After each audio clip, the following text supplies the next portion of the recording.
कहानी जो सोच बदल दे। एक राजा ने अपने सैनिकों को सड़क के बीच में एक बड़ी चट्टान रखने के लिए कहा।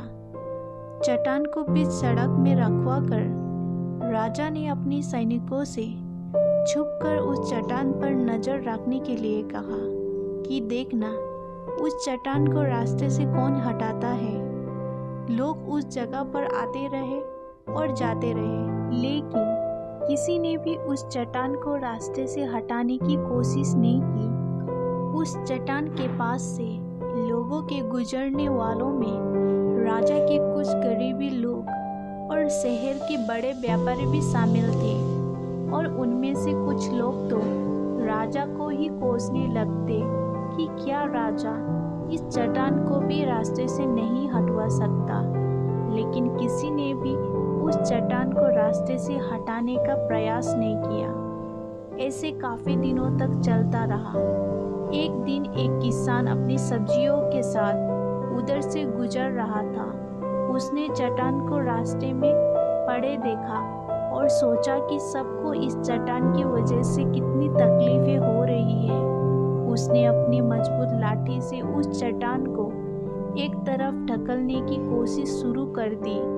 काफी कोशिश के बाद वो उसे सड़क से हटाने में कामयाब हो गया।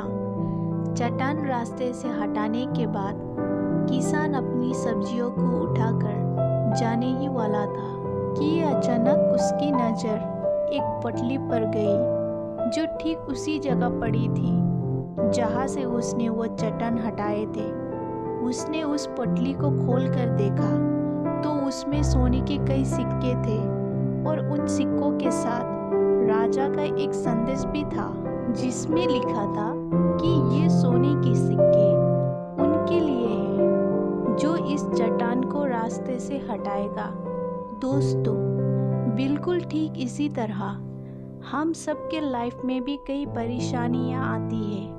कुछ लोग उन परेशानियों से बचकर निकल जाते हैं और कुछ रास्ते बदल देते हैं, और चंद लोग ठान लेते हैं उन परेशानियों का हल निकाल लेने की, और ऐसे ही लोग मुश्किलों में संभावनाएं और संभावनाओं में छिपे अवसर खोज लेते हैं। मजबूत इरादे और नेक दिल के साथ किए गए कोशिशों की परिणाम हमेशा ही अच्छे आते हैं। इसीलिए जीवन के परेशानियों से घबराओ मत, बल्कि उन परेशानियों को हल करने की कोशिश करते हुए जीवन सफ़र में आगे बढ़ते रहो। अगर कहानी पसंद आई हो तो लाइक शेयर करें, और चैनल में नए हो तो सब्सक्राइब करना ना भूलें। धन्यवाद।